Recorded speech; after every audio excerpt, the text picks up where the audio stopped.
So being a dad lately is very scary, I would say, and it's definitely not because of how tough it is to be a new dad. There's something to it, you know.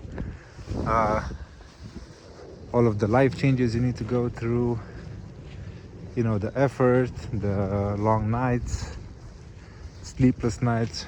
There's something to that as well, but that's manageable. That's under our control in a certain way.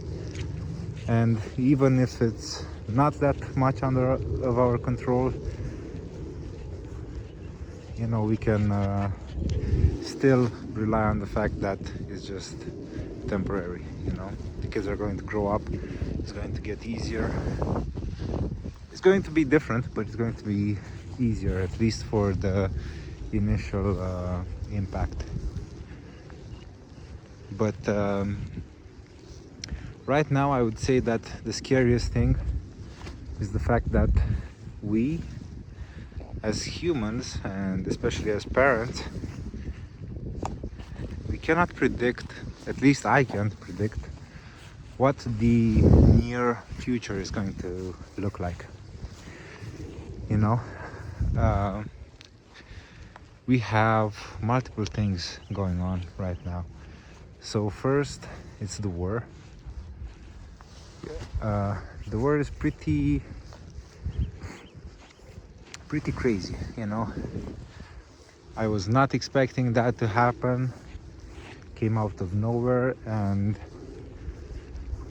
the outcomes of the war are growing increasingly worse and worse and worse and worse each and every day. The predictions are going from bad to worse. So there's that. We can't really say what our life is going to look like in the next year or 2 years. First of all, because of that, right? Second of all, and I think this is the biggest impact that probably people are sleeping on, at least the majority of people that are not in touch with what's happening in this space, is the revolution, the social revolution that is going to occur due to artificial intelligence.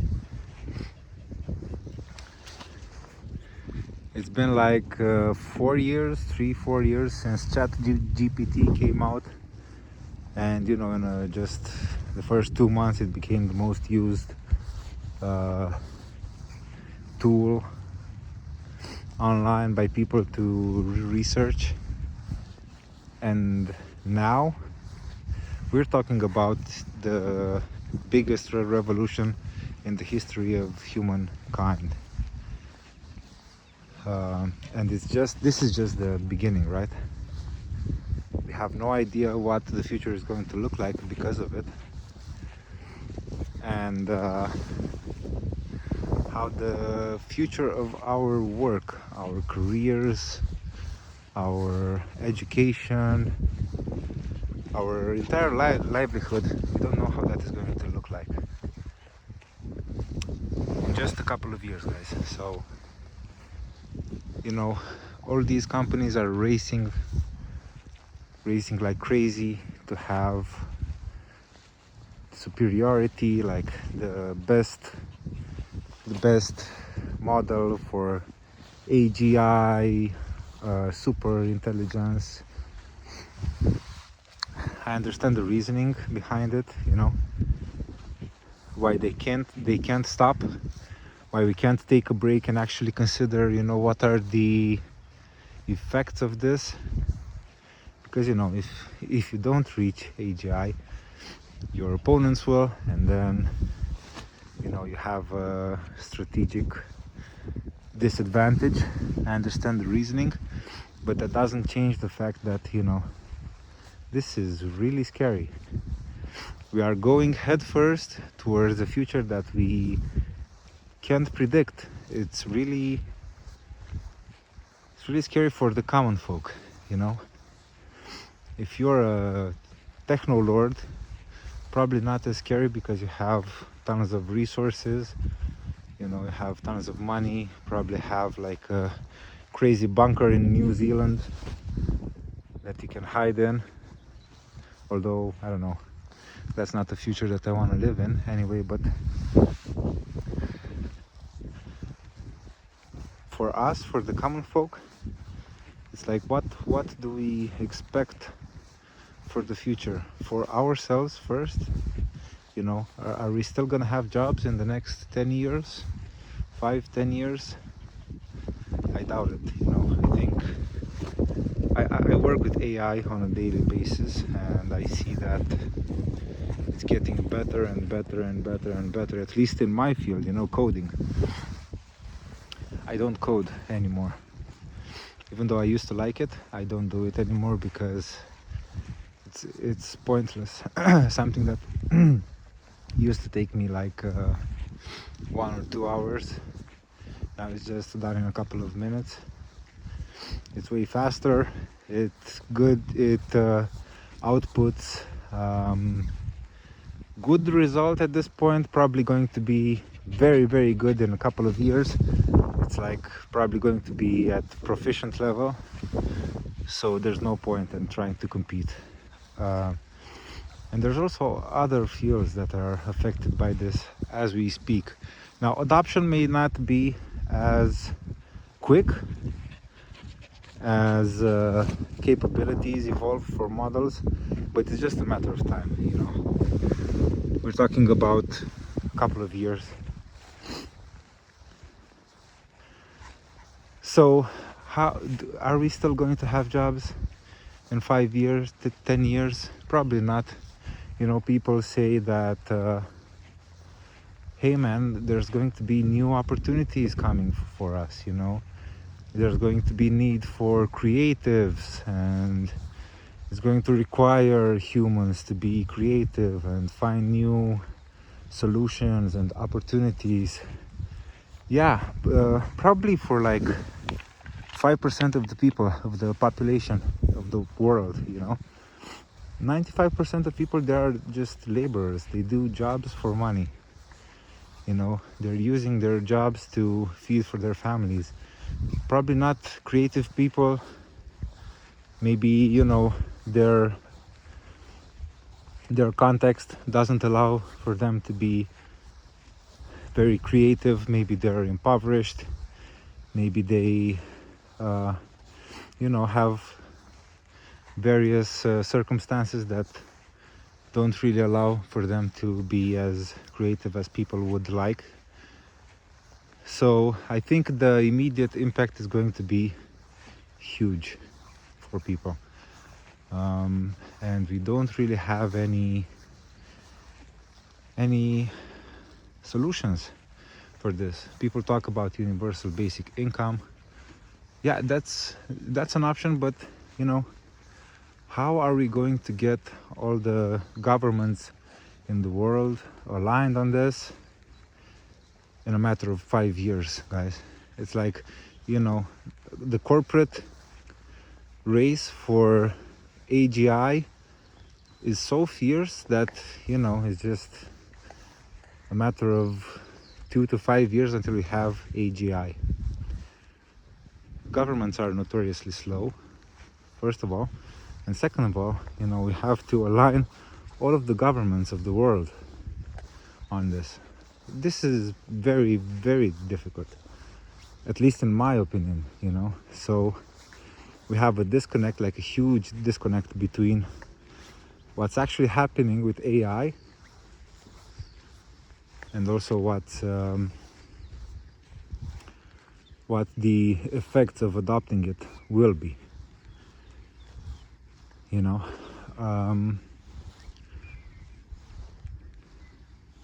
So I'm scared. First of all, I'm scared for myself, you know.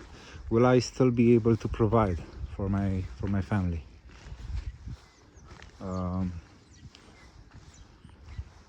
Will I be able to make sure that my kids have something to eat?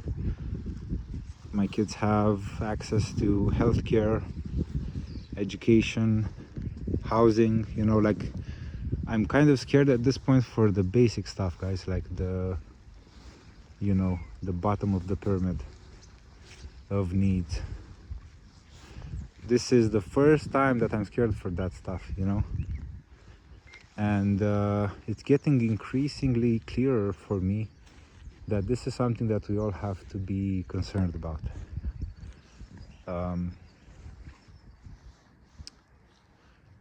And the second part is I'm scared for my kids. Like, how do we prepare them for this future? Is education even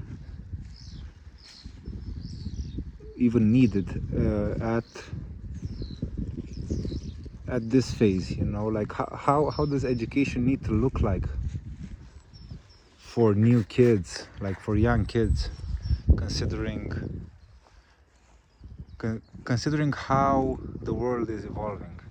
You know, what is education going to have to look like for humans to be a worthy resource in the future? We have no idea. Like, you know, right now, formal education like colleges, high schools, they are preparing children for the past. At least that's how I see it. You know, it's good that you understand conceptually what needs to be done, but in the near future that is no longer needed of any human. As long as we have power, right?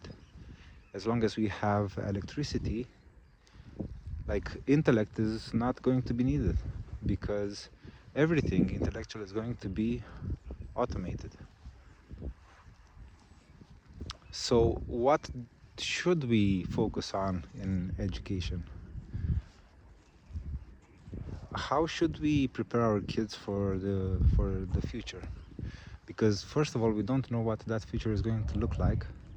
Second of all, we don't have the skill sets as educators, as parents, as, you know, leaders, to provide such a framework for kids to, you know, to learn and to prepare themselves for what's to come. So yeah,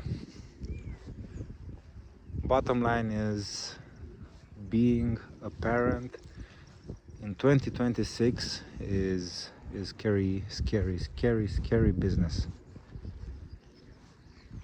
Yeah, I'm curious what your thoughts are on this. I'm just here by myself rambling. I'm actually not by myself, I'm with my dogs, walking my dogs, rambling. So I plan to do videos like this once in a while. If you have you know, comments or insights that are going to spark some conversation, I would be curious to see what your thoughts are. Maybe I'm going to comment on it and post another video. Yeah, so until next time, guys, thank you.